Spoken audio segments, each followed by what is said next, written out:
we are looking at how to pronounce these three words.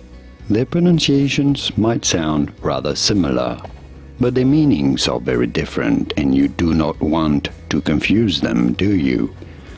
One is a musical instrument, spelled S-A-X. How do you go about pronouncing it? Sax. Sax, as in saxophone.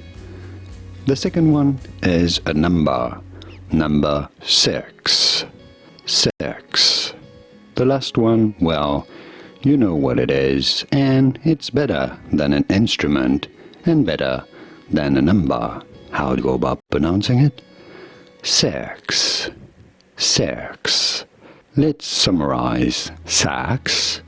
Six. Six.